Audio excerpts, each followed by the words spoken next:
we say that a country has full monetary sovereignty if it can issue its own currency, which is easy. That's the first pillar. If it taxes its population in that same national currency, which most countries can do.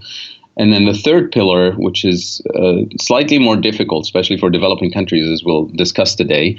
The third pillar is a country should never issue debt denominated in foreign currencies. In other words, you don't issue bonds and promise to pay back in a foreign currency. And as we'll see, a lot of developing countries find themselves kind of cornered into a situation where they kind of have to do that. And the purpose of this conference is to figure out alternative economic development policies that could help developing countries over time reclaim or regain full monetary sovereignty, and as a result, regain a larger fiscal policy space to be able to determine their national priorities and fully fund their national priorities without external constraints.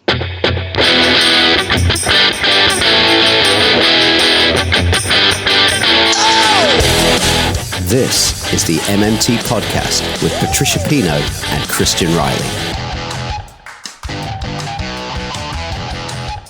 Hi, I'm Christian Riley and welcome to the Modern Monetary Theory Podcast.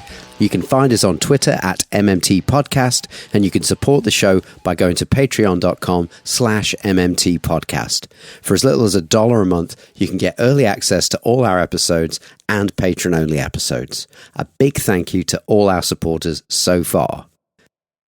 At the beginning there, you heard our guest this week, Dr. Fadhel Kaboub from the Global Institute for Sustainable Prosperity, talking about the importance of monetary sovereignty, which is something that many countries in the world have and don't make full use of, as in here in the UK, and it's something that some countries in the world had but gave up, as in the case of the Eurozone member states. But in the case of many developing countries, a lack of monetary sovereignty is a legacy of colonialism. So an easy way to understand how this works is to look at the case of the colonial hut tax, which we've talked about in previous episodes. But if you're new to this, in the broad strokes, colonial powers wanted the people of the territories they overtook to work for them, say growing crops. So they imposed a tax that was payable in a money token only they, the colonialists, were allowed to create. So the moment the hut tax was imposed, the entire population it was imposed upon became unemployed in the first instance, because that's how we define unemployment even today, i.e. they were looking for work that paid in the currency issue as money token. So if you're a UK taxpayer, you're unemployed by definition if you're looking for work that pays in British pounds. In the case of these settled colonies, the hut taxpayers all of a sudden needed to find work that paid in the colonialists' money tokens. So the colonialists could then hire the people they caused to be unemployed with their hut tax to do work. If they wanted more work doing, they could raise the tax to create more sellers of goods and services, and then they could create all the coins they needed until the desired level of work was achieved. The crucial insight, and this is the way that fiat currency works today, is that the tax doesn't fund the spending. The tax creates sellers of goods and services, primarily enabling the government to spend to provision itself. And then secondarily, the tax takes money out of circulation to control the number of money tokens circulating in the economy. So if there are people still left over looking for work after the government has spent all it needs to provision itself, it means the government created too many sellers of goods and services when they imposed the tax. So they can either spend more money into existence and hire those people because the currency issuer can never run out of currency, or they can lower the tax on the population to solve the problem. So MMT recognizes that a modern money system is a policy tool designed to move resources, materials, human labor, goods and services into public sector use in order to provision the government. That's how it's possible to have an NHS or a public school system or roads or hospitals or public transport. It's a system that gains its legitimacy in monetarily sovereign nations, ideally through the ballot box, people voting on what they want the government to do and giving the government permission to use the power of the purse to do those things. But in countries without monetary sovereignty, control over who issues the money and to what purpose it's used is taken out of the hands of the governed. And therefore, there's an urgent need to address this, particularly in the developing world. So here to talk about these things in a moment is Dr. Fadhel Kaboub, who is one of the organisers and keynote speakers at the Quest for Economic and Monetary Sovereignty in 21st Century Africa conference, which is being held in Tunis on the 7th to the 9th of November 2019. There'll be a link to more information about that in the show notes. Also in the show notes, you'll find Twitter links to Fadhel and to Raul Carrillo and Rowan Gray of the Modern Money Network who come up in this conversation. And also there's a link to free tickets to my MMT show in London on the 3rd of December. Hope to see you there. Thanks for listening. Let's dive in. Hi, Fadhel Kaboub. Welcome back to the MMT podcast. It's always a pleasure to have you. How are you? I'm doing great. Thanks for having me on the show. Great. So we're going to be talking about the Quest for Economic and Monetary Sovereignty in 21st Century Africa conference in a moment. But for first-time listeners, monetary sovereignty is key to understanding MMT. It's also key to any nation's self-determination. Could you give us a quick rundown of what monetary sovereignty is? Maybe start with the headline concept and then what I like to think of as the 4 pillars of monetary sovereignty, which I learned from you, actually. It'd be great to hear that again. Yeah, so monetary sovereignty from an MMT perspective, we say that a country has full monetary sovereignty if it can issue its own currency, which is easy. That's the first pillar. If it taxes its population in that same national currency, which most countries can do. And then the third pillar, which is slightly more difficult, especially for developing countries, as we'll discuss today. The third pillar is a country should never issue debt denominated in foreign currencies. In other words, you don't issue bonds and promise to pay back in a foreign currency. And as we'll see, a lot of developing countries find themselves kind of cornered into a situation where they kind of have to do that. And then the fourth pillar is not pegging your currency and not fixing your exchange rate to any other foreign currency or to gold or anything like that. So if you have those 4 pillars, you have full monetary sovereignty. So there'll be countries like the US, the UK, Canada, Australia, Japan, and so on.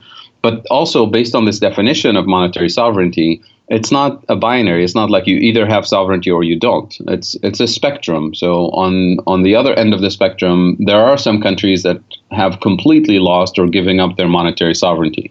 So think of Ecuador, a country that dollarized and doesn't have a national currency at all. That country doesn't have any monetary. It's a user of a currency now. It's not an issuer of a currency. But most developing countries are kind of in between on that spectrum of monetary sovereignty.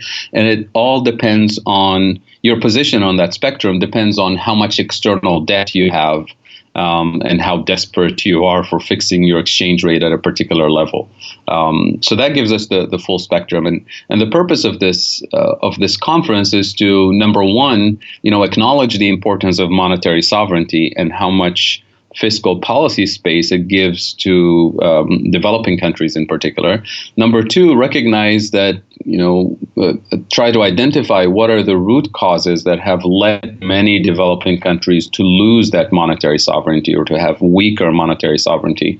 And then number three, figure out alternative economic development policies that could help developing countries over time reclaim or regain full monetary sovereignty, and as a result, regain a larger fiscal policy space to be able to determine their national priorities and fully fund their national priorities without external constraints. Okay, so reading from the conference website, quote, African countries suffer from 3 structural weaknesses: lack of food sovereignty, lack of energy sovereignty, and excessive reliance on low value added exports. This leads to high levels of external debt and downward pressure on the exchange rate. Could you unpack that for us and tell us a little bit how that works, that mechanism with the exchange rate? Right. So most developing countries in Africa and Latin America, as you just stated, have these 3 structural deficiencies: reliance on food imports, or what some people call the lack of food sovereignty, the reliance of excessive imports of energy and fossil fuels in particular, so a lack of energy sovereignty, And then the third one, which is really the more difficult structural issue, which is industrial development deficiency that puts developing countries sort of at the bottom of the scale when it comes to the value added content of their exports. So let's take it piece by piece. Food sovereignty. When you look at the trade deficit that most developing countries struggle with, these are the three components in it. It's lots of food imports, lots of energy imports, and their exports can never cover all of their imports. So when you add it all up, a trade deficit puts downward pressure on the exchange rate, so the currency gets weaker.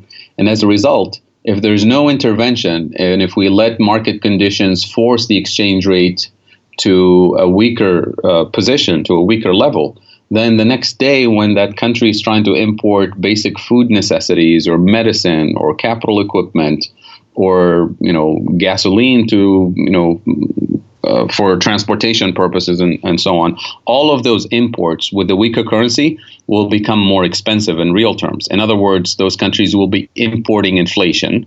In other words, the next day you're going to have food riots. You're going to have public transportation riots, like the ones we're experiencing right now.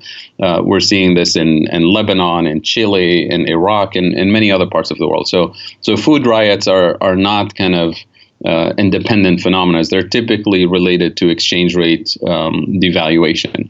So in order for a country to avoid this, the social unrest that comes with, high food and energy price inflation, the central bank will intervene artificially to fix the exchange rate at an artificially high level, so that whatever is imported the next day is imported at reasonable prices, so that you're not importing inflation for food and energy and so on.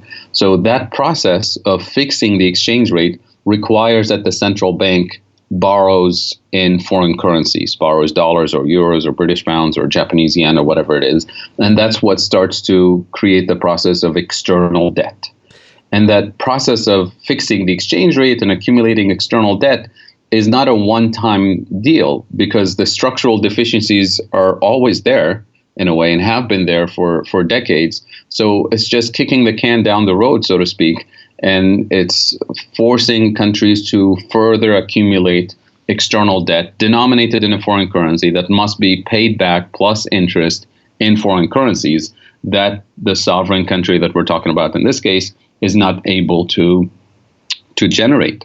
So we're back to square one. How do you accumulate more foreign currency reserves to pay off the debt and to continue paying for food imports and energy imports? And this is where the IMF step in. And in some cases, and say, okay, we will lend you the, let's say, dollars you need, but you have to do these things that are just going to further deepen the problems that you talked about, the lack of sovereignty in other areas. Right. So let's talk about what the IMF usually suggests, because these are the policies that countries have tried for decades and have made things worse. So the IMF comes in and gives you a little bit of temporary relief. So they give you a loan to stabilize the exchange rate, to allow you to cover your imports for basic necessities, but they say it's conditional upon structural reform. They call them structural adjustment policies, SAPs. So these things are designed essentially to help this particular developing country in crisis to generate more export revenue. So they say, do whatever it takes to encourage more tourism, because tourists will bring dollars. Do whatever it takes to encourage your exporters to export, to bring in more dollars. Or they say, try to attract foreign direct investment. Or they say, privatize state-owned enterprises that are very inefficient and, they may be even corrupt and so on. And so sell them to foreign investors, and foreign investors will bring cash, will bring technology, will bring more efficiency and better customer service. So this is kind of the idea. Or they say, liberalize your financial market. So set up a mini Wall Street that will attract foreign investors from all over the world to, bring liquidity to your market and invest in your companies and so on. So these are kind of the 4 or 5 typical areas. And all of these require, less government intervention in the economy, more deregulation, But they're essentially traps, and if you don't mind, I'll go over each one of them one by one, just to emphasize why these are really dangerous policies in the long term. We're kind of living the consequences of this process. So let's start with tourism, for example. Tourism, you're not the only country that has beautiful beaches and nice resorts and nice people and beautiful places to visit. So there's dozens of countries that are offering tourist attractions that are great. So to compete, you're competing by racing to the bottom, by having lower wages, by violating environmental standards or not having environmental standards, by paying workers no pensions, or having the government subsidize the pensions, or having the government subsidize electricity production and water purchases for hotels and resorts and things like that. And if you're bringing millions of tourists, which many developing countries do, multiple millions per year, you have to feed them, which means you have to import more food, and you have to house them and transport them and entertain them, which means lots of energy production for transportation, electricity, which means you're importing more fossil fuels. So tourism is kind of the solution that has this big problem hidden within it.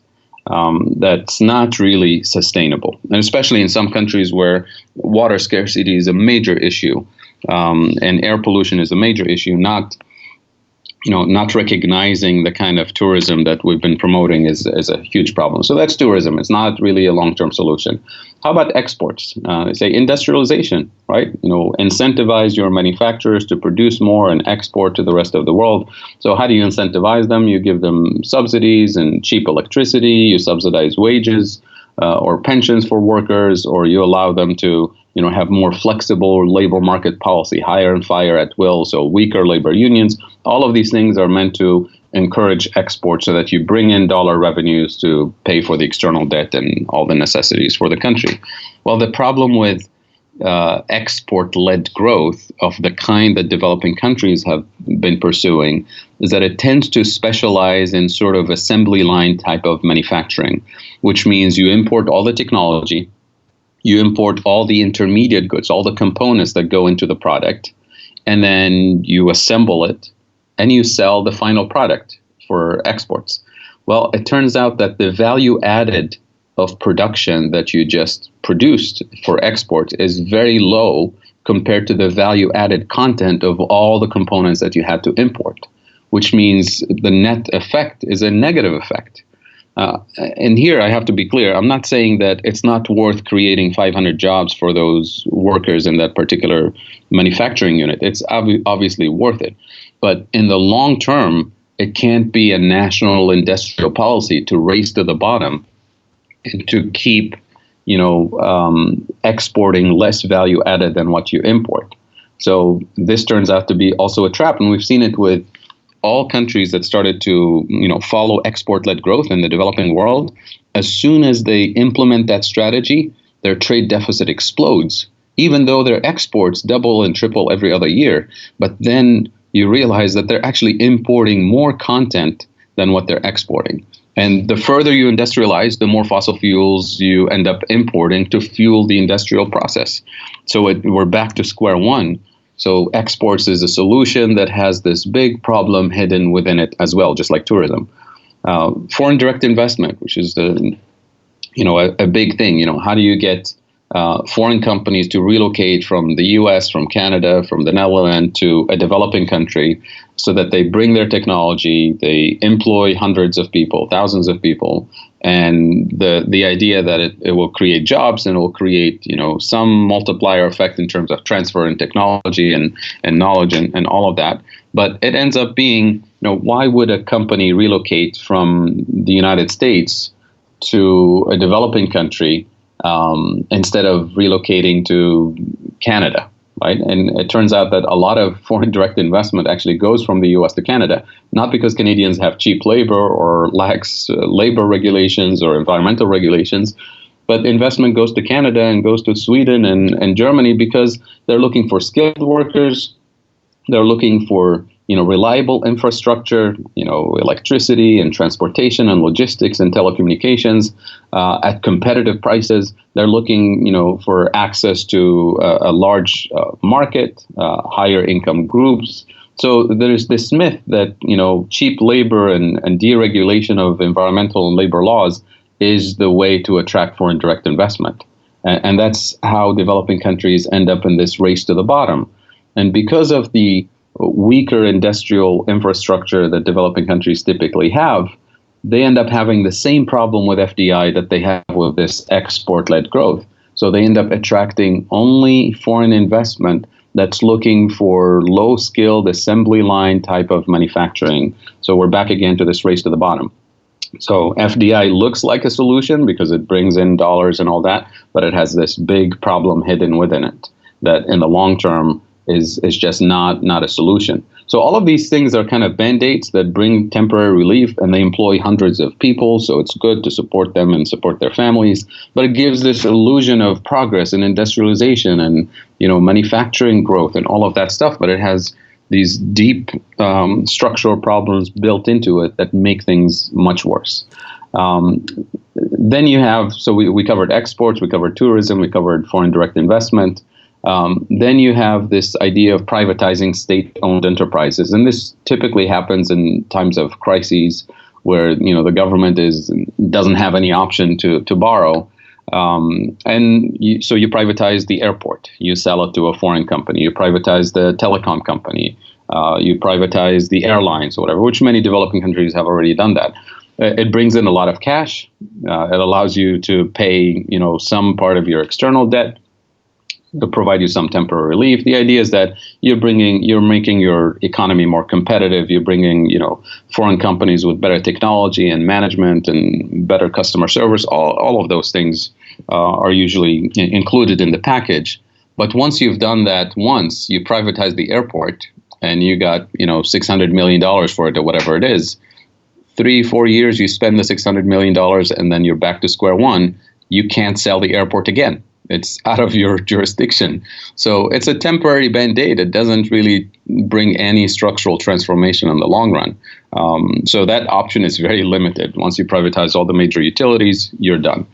And then there's a fifth option that's usually promoted is deregulation of financial markets and banking. The idea here is that you're attracting foreign financial institutions and foreign investors that will bring in a lot of foreign currency to invest in your banking system, to invest in your stock market, kind of set up a mini Wall Street, a mini city of London to attract foreign investors. And that usually means, why would any investor not go to London, not go to Tokyo, not go to New York, Wall Street, and go to the Egyptian stock market or the Lebanese stock market or the South African stock market? Why would they? I mean, investors usually complain in New York and London and Tokyo, there's too much regulation, taxes are high, and lots of, returns are pretty, can be relatively low. So how do you attract them? You offer them very little regulation.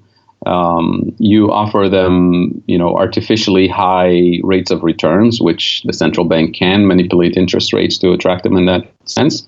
And you offer them lower taxes or no taxes.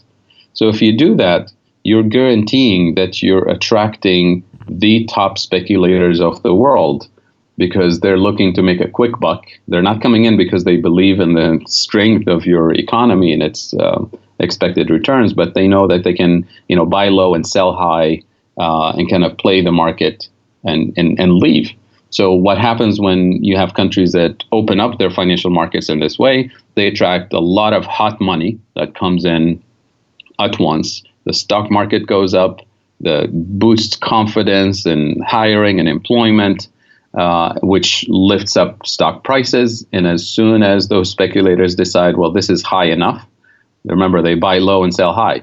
They sell all at once and they take their money and leave, which means you have a stock market crash, you have a currency crash, you have a major recession. Most countries that tried this ended up with a recession that took them about 10 years to recover, to go back to square one. So not a long-term sustainable solution. So you look at all of these five options that have been promoted by the mainstream for the last several decades, and you realize none of them actually works in the long run. You just accumulate more external debt, you have more structural problems, and then ultimately you're back to square one. You have shortage of foreign currency reserves. You can't generate enough dollar revenues through exports and tourism and all of that to pay your external debt. And you end up in a debt crisis scenario like the Lebanese government right now. And then you're back to the IMF providing temporary relief and then telling you, those things that we asked you to do, you're going to have to do them a little harder this time and it will work. Yeah. Rinse, repeat. Yeah. Right. That's the tragedy. So what we're doing in this conference is trying to identify all of these structural problems and all of these, temporary Band-Aid solutions and articulate why they don't work, why they can't work in the long run, and then inviting everybody to a conversation about what are the structural solutions that will address the root causes of these problems and allow us to develop a framework for alternative economic development policies that strengthen economic sovereignty and monetary sovereignty and actually improve quality of life for people in developing countries. So this is the conference. I keep saying the conference. So it is a conference that we're hosting in Tunis, in Tunisia, on November 6, 7, 8, and 9. And the conference is called The Quest for Economic and Monetary Sovereignty in 21st Century Africa, Lessons to be Learned and Ways Forward. And you can find the conference online. We'll be live streaming both in English and in French. And the website for the conference is mes-africa.org. That is mes-africa.org. And you can also follow us on Twitter. There'll be a lot of live tweeting going on. And the Twitter handle for the conference is at MON_sovereignty. MON as in monetary. So it's at MON sovereignty on Twitter. And there'll be live tweeting. There'll be a live stream both in English and in French for the entire conference. So while you were running through those recipes for disaster that the developed world tries to prescribe to the developing world, it kept running through my mind that the developed countries got to be what we call developed countries by lots of protectionism. Am I right? So there's a great book for people who are interested in following this kind of interesting history. It's called Kicking Away the Ladder by Ha-Joon Chung, who's a Cambridge University professor. That's exactly who I was thinking of.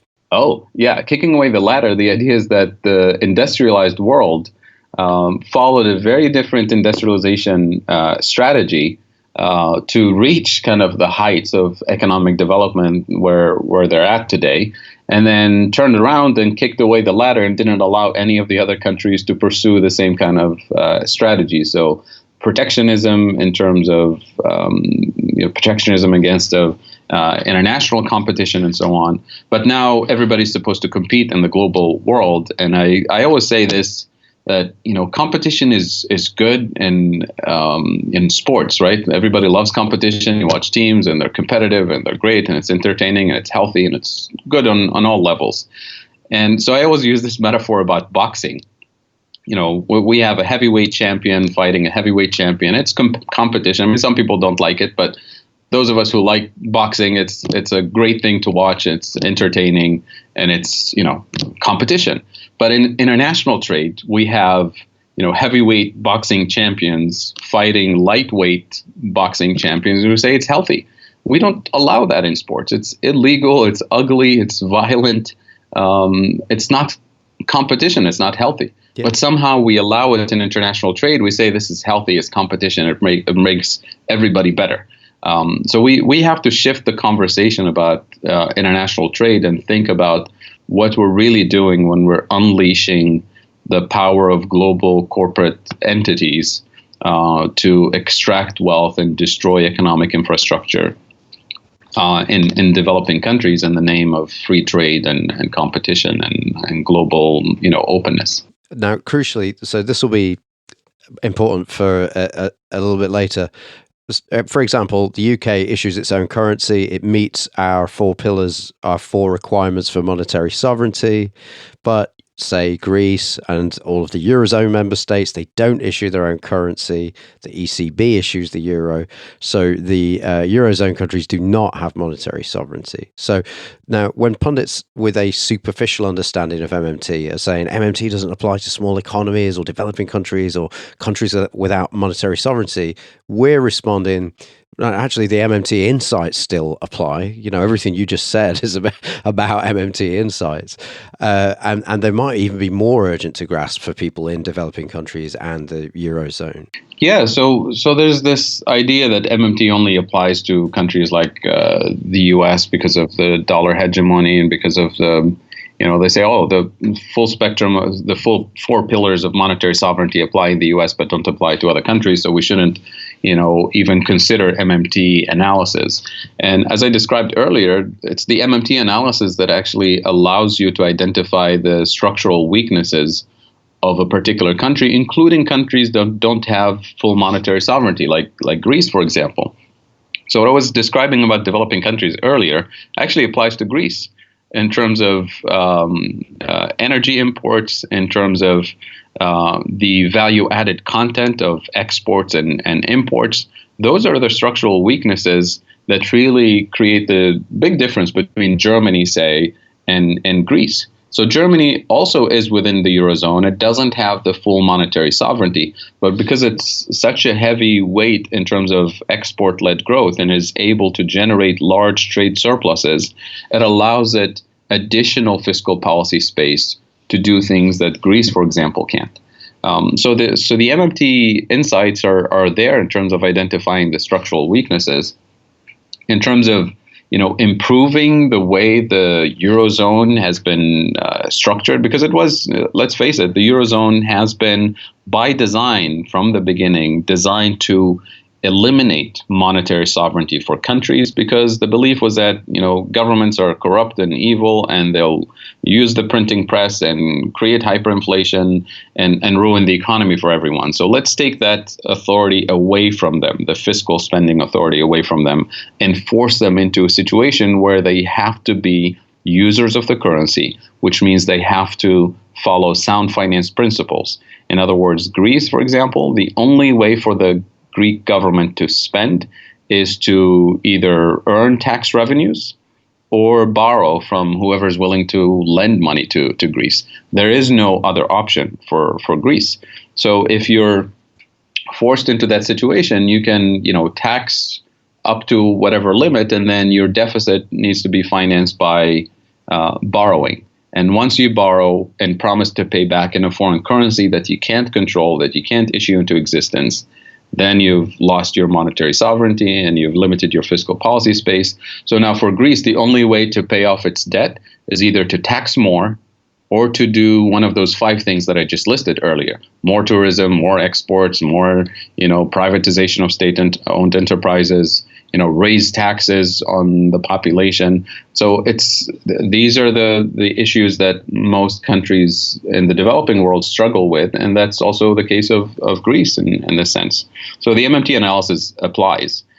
So to exit from this artificially constrained scenario that the Eurozone has created for itself, people are left with two options. You either exit as a country, like Grexit, and reclaim your own national currency. But if you do that, that doesn't change the fact that Greece is still suffering from the same problems that we described earlier. But it gives you a little bit of more flexibility and more economic sovereignty in terms of having a vision for an alternative path to economic development. The other option for countries within the Eurozone is not to exit, but create a single fiscal authority that goes along with the ECB, with the European Central Bank, and sort of create a fiscal wing for the entire Eurozone unit that recognizes the importance of distribution, the importance of fiscal spending, and that authority will have full monetary sovereignty to prioritize the economic needs of the entire eurozone. And that sounds really ambitious and hard to get off the ground, really. Absolutely. So, we'll just briefly talk about this because I know you have an expert who, Ndongo, who talks about the CFA franc. CFA francs are used in 14 countries, as I understand it, and African countries.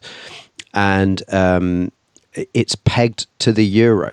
The euro is not even issued by countries that the euro is used in. So when you work that through, it's double Dutch. You've got the currency for these 14 African countries is issued by the European Central Bank, really de facto. To me, that's what the currency peg means. Right. It's actually more vicious than that. Okay. When you think of the CFA franc system, it was actually established during colonial times, where African colonies of France were forced into using a new currency that the French government created at the time. And the acronym CFA in French originally meant Colonie Française d'Afrique, which means French colonies African colonies of France. But then after independence, political independence, so now these countries have their own, territory and flag and, government independent of France. Just like Eurozone states. Exactly. So they became politically independent, but they were still using the CFA currency, which was designed to serve colonial interests. It was designed to give France access to cheaper raw materials and resources, access to a large consumer market, to feed the industrial process in France. So after independence, you can't really call them colonies anymore because that's kind of awkward. So they changed the C from colonies to communities. So now it's the francophone communities of Africa. But the currency is still controlled by the French government. But then when France joined the Eurozone and France itself lost its monetary sovereignty, France still keeps control over the decision-making process of how the CFA currency is managed. So instead of it being pegged to the French franc, now it's pegged to the euro, but it's still under the control of the French treasury. So it's kind of a very strange phenomenon you have here, where a country like France lost its own monetary sovereignty, but it still controls the monetary sovereignty of 14 other countries, former colonies. So, of course, those countries today don't have monetary sovereignty because they can't control their own monetary policy, their own fiscal policy. They're limited in a sense as being currency users. So they're forced into a sound finance framework where the only way to spend on, say, health and education infrastructure is either earn tax revenues or borrow or somehow, export more than what they import. And we just talked about the problems that most developing countries have with the trade deficit, importing food and energy and technological resources. So they're trapped into that scenario in a much more vicious way than your usual developing country. So the tagline of the conference is lessons to be learnt and ways forward. So we've talked about the problems and where they come from. Now let's talk about the solutions. Yeah. So every time I think of solutions, I'm reminded of Warren Mosler's beautiful line that I quote very often, where he says, if you're in a deep hole and you're digging yourself into a deeper situation, the first thing you do is you stop digging and then figure out a different way to get out. But what the IMF is telling you is dig faster, as if that's going to help. Yeah. So metaphorically speaking, obviously we're talking here, but sometimes in not metaphorically, we're talking about extractive industries where it's mining. You're literally digging yourself into deeper problems. So because of the three structural problems that we identified, those three structural problems: food deficit, energy deficit, value-added content deficiency, you're not going to get out of this, problem unless you address those three areas. And the only way to address, the lack of food sovereignty is to invest in sustainable agriculture, invest in expanding the productive capacity domestically. Number two, renewable energy is the only way, not for just for ecological reasons, and that's an important reason, obviously, but from a purely technical economic standpoint, it's a no-brainer. The cost of renewables is declining sharply. The efficiency of renewable energy technologies is improving. The availability is there, and it creates millions of jobs. So it's a no-brainer that developing countries in particular should be investing on a large scale to end the fossil fuel imports. And this is, by the way, true even for developing countries who are large oil producers and export oil. When you look at the details, you realize that they export crude oil, but they still import refined petrochemicals such as gasoline and kerosene and all the petrochemical products that go into paints and textiles and all kinds of things.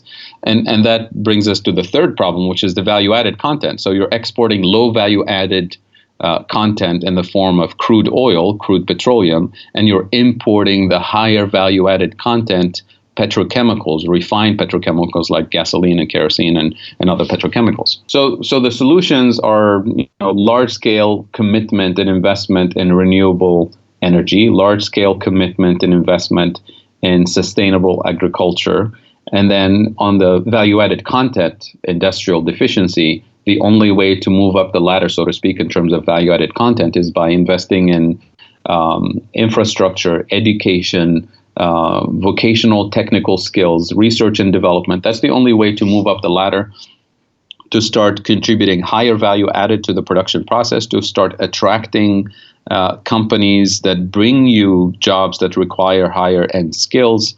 And so that's a long-term commitment. It's not going to happen in 3 years and 5 years. So what we're inviting, governments in developing countries to do is, stop digging and develop a long-term vision that address the root causes of these problems, which means regardless of the, political affiliation of the government, left wing, right wing, no wing, this is not about politics. This is not about ideology. This is about technical solutions to the process of underdevelopment. Now, I must highlight here that it's beautiful to have this vision and to say, okay, now we all agree we have these 3 areas that we're going to commit to for the next 50 years, regardless of who's the prime minister and who's the president, right? But then you realize, wait a minute, this is really threatening to, powerful people who don't want to give up, their rent-seeking behavior in a particular market. So you realize that, a lot of developing countries, for example, who rely on food imports, the government typically gives a license, an exclusive license to few individuals to be the exclusive wheat importer, to be the exclusive rice importer, to be the exclusive, gasoline importer.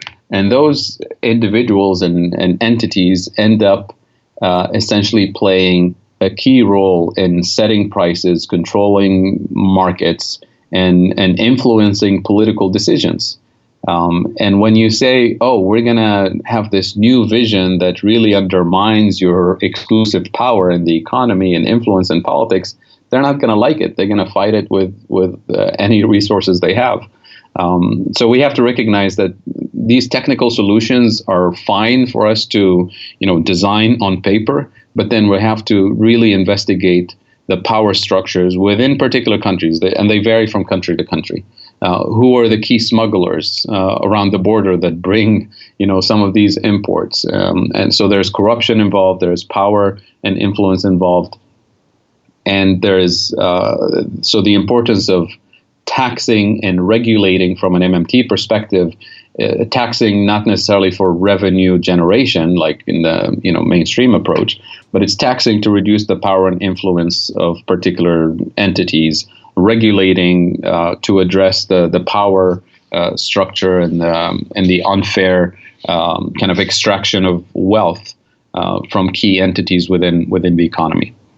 So it's very important for people who are not familiar with MMT, not to walk away from this conversation thinking, oh, these technical solutions are beautiful, but that doesn't work in the real world. It is really part of the MMT framework to think about the institutional structure, the power structure, and then to use the MMT lens to say, why do we tax? Why do we spend? Why do we regulate in a different way than the mainstream approach, which is, tax and regulations are considered burdens on the private sector and produce inefficiency, and taxing is really necessary to generate revenues to, fund education or health or whatever. So the MMT framework opens up this space for a different way of structuring the economy and thinking about economic development. So I'm just thinking about the 99% in each of these respective countries, because you would say this is going to be a threat to the 1%, the global 1%, and also the 1% in the individual countries themselves. And I'm thinking, how can the 99% build power? Because that's really what it's going to be about, isn't it? And it strikes me that it's better to do an end run around power. Okay, you guys can continue with your scams, but while that's going on, can we not start our own internal currency to get the stuff done that we need to do that will be sovereign? All right, so there's a couple of things here that I would love to unpack. One is, recognizing that, mass protests that are happening in Chile and Lebanon and Iraq and other parts of the world, the mass movements are clearly unhappy about the outcome, the economic outcome. But you also have to recognize that mass movements are good at articulating what they're not happy with. They know that the system is not working for them, but they don't necessarily have a clear vision that's articulated that says, we know why this is happening and we know how to change it. And this is really where political leadership comes in. So mass movements, they usually say it's, unemployment, inequality, and corruption in government. Well, sure, these things are happening. But then, deeper below that, there's not a very clear vision about why it's happening in the way that I just described from an MMT perspective. So this is where it's important for political leadership to rise to the occasion and do two things. Number one, say, we feel your pain, we feel your economic anxiety, we recognize your struggles in an empathetic way to honor, the struggles of the working class, of the 99%. Number two, to articulate a clear vision that demonstrates that we actually understand the root causes and we actually understand that we have this alternative vision to achieve this in the long run. And that's really what's lacking.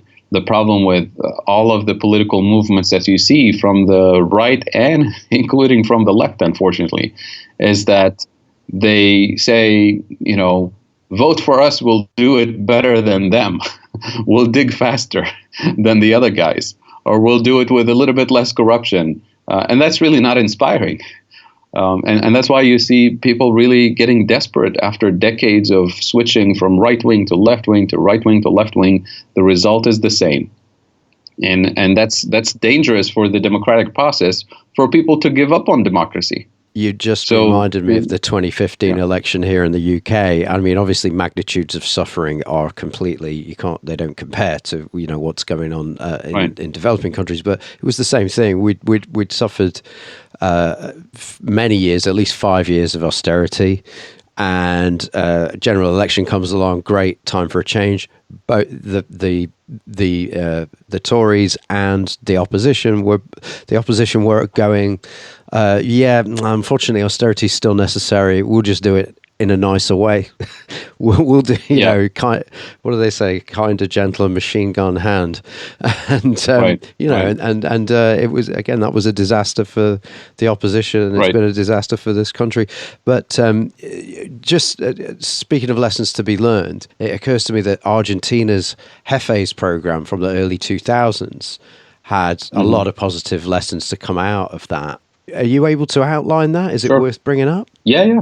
So the Jefes program in Argentina, and during their, the early 2000s, during the Great Depression that Argentina went through, was essentially a small-scale job guarantee program, employer of last resort program. It's not exactly the same job guarantee that you and I would embrace, that the MMT and the post-Keynesian community would embrace. But it was, it employed about 2 million people in a very short amount of time. And it followed kind of the basic principle of a job guarantee, which is you take people as they are, where they are, and you employ people and do on-the-job training. Now, it didn't open up employment to anybody who's ready, willing, and able to work. It employed one person per household, and it didn't pay really a living wage, and it didn't offer, large amount of hours per week for people to work. But it did provide some employment opportunities to 2 million people. And in particular, as I said, it took people as they are, where they are. So it didn't tell people, oh, you don't have the skills, so why don't you go get some training and certifications, then come back and maybe we'll have a job for you. And it didn't tell people, oh, you need to big to the large urban areas in the city. That's where the jobs are. We have no jobs for you here in these urban, in these rural areas or whatever. So it was, communities organizing at the local level and saying, what are the priorities that will make our quality of life better? So some communities decided we need a soup kitchen, a community garden, an after-school program for kids, a literacy program for adults, a job, a basic skills training for adults in the community. And so they made a long list of potential projects. They received, funding from the government to implement those things. And all of a sudden you find communities organizing to meet the needs of the local community. And this is something that the national government can't picture, can't imagine. It's really people who are living in the community who know what the priorities are. And the priorities turned out to be very different from one area to the next. So when academics did some surveys, that includes Randy Ray and Pavlina and other people associated with the MMT project in Argentina. When they surveyed the participants and they asked them, "What do you like about this program?" And a lot of people expected, the first answer to be income. It gives me a check, and it turned out, income was bottom of the list. People said they liked the program because they learned something new. They liked the program because they felt like a valuable member of the community, of the economy, that they contributed something. People said they liked it because they were able to work while their kids were taken care of, because part of the community priorities was local daycare centers so that the parents can go to literacy programs or can be working in another part of the community. And then all the way at the bottom of the list is, oh, and by the way, we get a check too. Which is nice, right? But it wasn't the income wasn't the only motivation. It was feeling a sense of belonging, a sense of participation in the community, and learning new skills that make them more employable, more competitive in the private sector. And believe it or not, the austerity people came back. And tried to eliminate the program and eventually successfully eliminated it. And here's why. Because when those communities started organizing and started getting, empowered with their participatory action, one of the things they realized they needed was health clinics in these disadvantaged, marginalized areas. And they said, well, we don't have anybody here who's skilled enough to, staff these health clinics. This is not our responsibility. This should be the Ministry of Health providing these services. So they started organizing and protesting and demanding, health services in these disadvantaged areas. So as a collective, movement, they turned out to be quite a threatening political force against the establishment on the right and on the left, who have ignored all of these marginalized communities. So it became a sort of threatening political movement for change. And despite the fact that most participants said the check, the income from these jobs was not the most important thing, well, guess how they replaced the Jefes program? They replaced it with a welfare check. So the idea was send them home, disintegrate this community participatory force, and just tranquilize people with a monthly check, tranquilizing the movement, right? But once you eliminate that, then we're back to square one with the status quo. Yeah, and so we should just underline, Argentina was able to run that program and the failed policy of just issuing everybody with a check, because they had monetary sovereignty in that they had floating exchange rate fiat currency. Right, which is what they did during the crisis. They gave up the currency peg, and they gave up the currency board, which limited Argentina's monetary sovereignty. Just back to the CFA franc, just briefly, from their Wikipedia entry about the CFA franc, some people argue that CFA helps stabilize national currencies of franc zone member countries and greatly facilitates the flow of exports and imports between France and the member countries. Here's the European Union's assessment of the CFA's link to the euro. It noted that the peg to the French franc, and since 1999 to the euro as exchange rate anchor, is usually found to have favorable effects in the region in terms of macroeconomic stability. Now, I guess they're defining stability. Right. So, I mean, stability as defined based on their, vision is low inflation and, stable economic growth. But, there's quite a few things that we need to keep in mind. So any macroeconomic system that applies the mainstream approach believes in this concept of natural rate of unemployment, and especially in developing countries, there's a lot of hidden unemployment. So when you apply their vision, you realize, if they increase government spending and it increases purchasing power for consumers, then those consumers will spend more, right? And presumably that's a good thing. It creates more economic activity and more economic growth. But in the context of developing countries, spending more, people will spend more on food, on energy and transportation, on medical care. All of these things tend to put pressure on imports. So, and this is really the vicious, reality of this approach. They say, well, wait a minute, if we do that, then it's going to put more pressure on the exchange rate. Then it's going to create, problems for the macroeconomic, system that we're setting in place. So in order not to do that, you create a situation where you don't increase consumption of food and transportation and medical services. So you create unemployment in order to stabilize inflation. Because if you don't, you put downward pressure on the exchange rate. The next morning you import food, you import medical equipment. It's going to be imported at a higher value in relative terms, which means you're importing inflation. So this obsession with stabilizing inflation is really what keeps people suffering on the receiving end of these economic policies. So when I hear stability from this perspective, I cringe, because the implicit thing is they say, well, let people suffer at the bottom so that we can stabilize the exchange rate. So MMT obviously challenges this whole framework and says, yes, we have this external constraint, but all the solutions that you're applying are actually making things worse, and they're not eliminating the constraint. They're actually making it harsher and harsher as we move forward.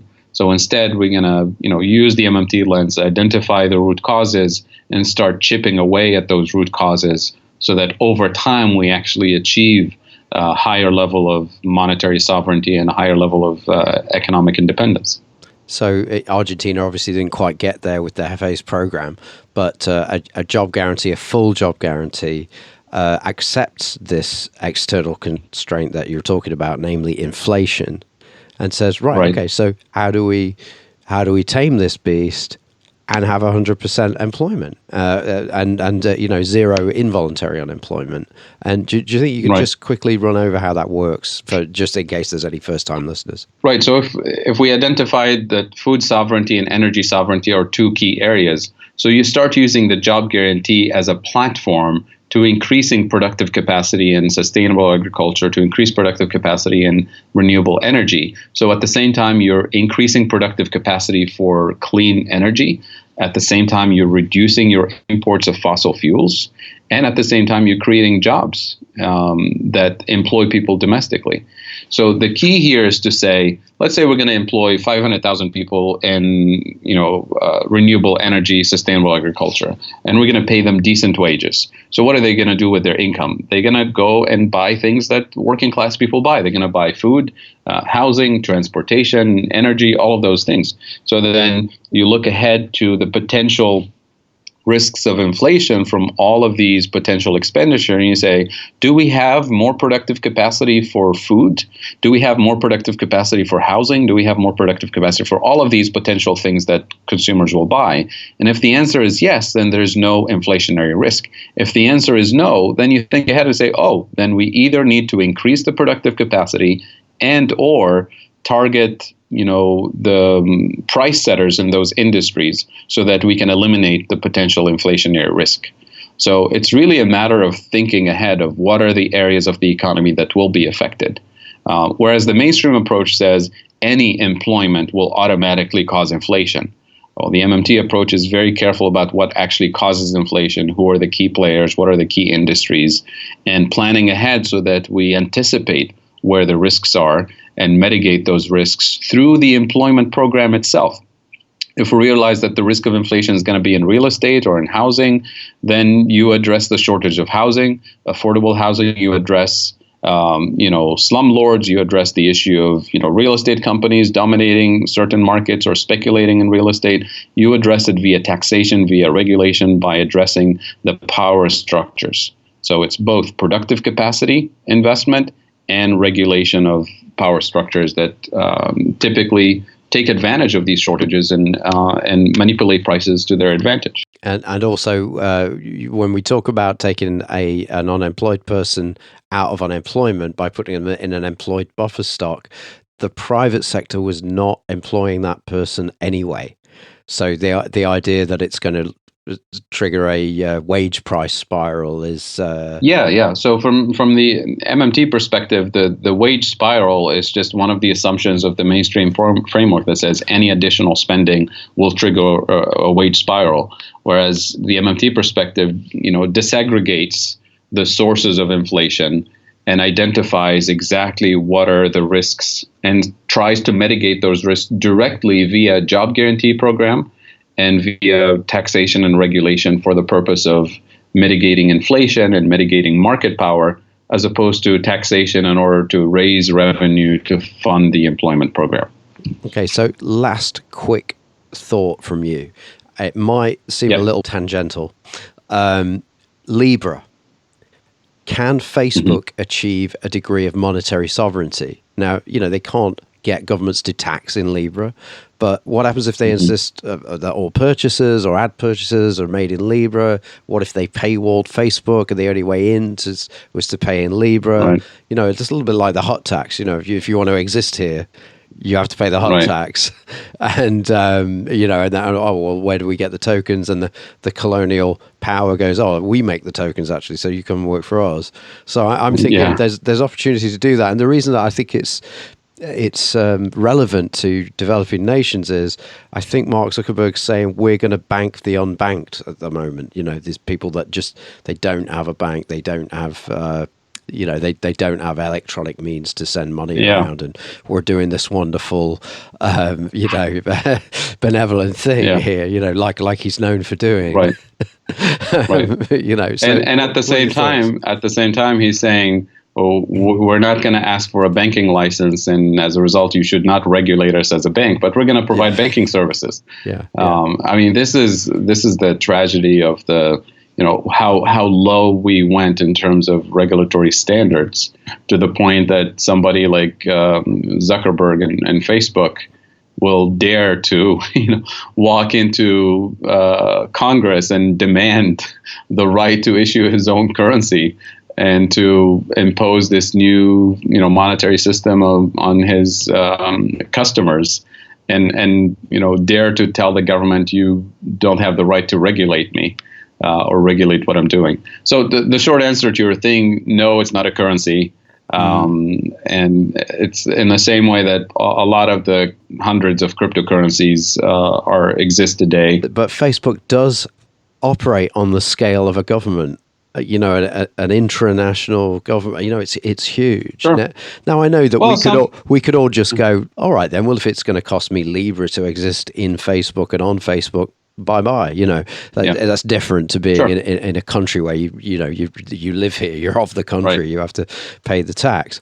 But I just wondered if there was anything, any way he could do an end run around that. No, I don't think there is. And the fact that there are companies that are larger than sovereign governments, that's also the case for major airlines and banks that have, frequent flyer points that you can use to purchase tickets and purchase things at a discount.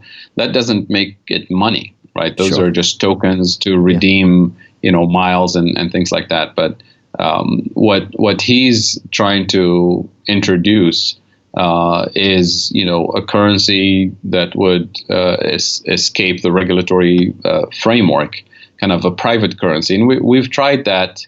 Most countries tried that, prior to the introduction of central banking and banking regulations and banking licenses, and they all ended up in disasters, in banking disasters.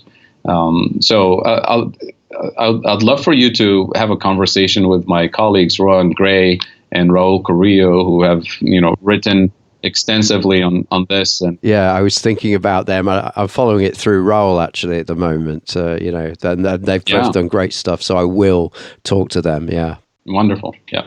Okay, right.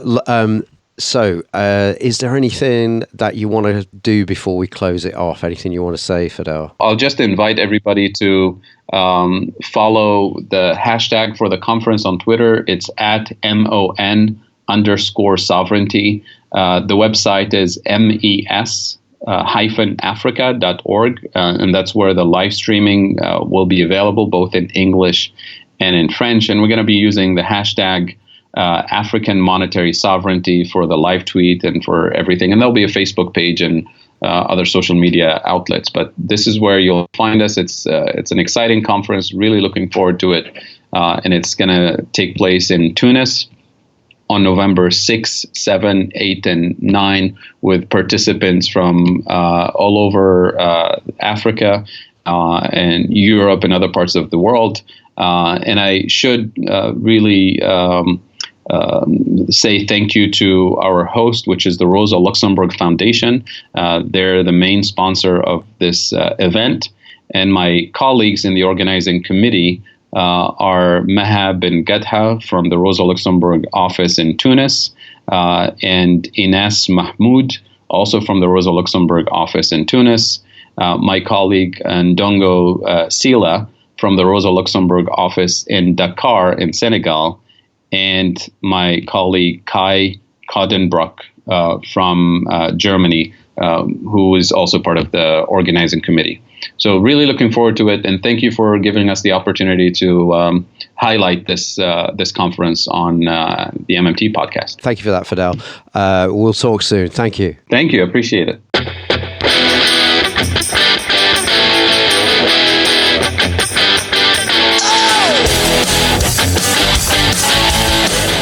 That was the MMT podcast with Patricia Pino and Christian Riley. Don't forget, you can support the show through Patreon, starting at $1 a month, and get access to patron-only episodes. You can do that by going to patreon.com/MMT podcast. You can also find me on Twitter at MMT podcast, and you can find Patricia on Twitter at Patricia N. Pino. And you can email us at mmtpodcast@outlook.com. Thanks for listening, and we hope to hear from you.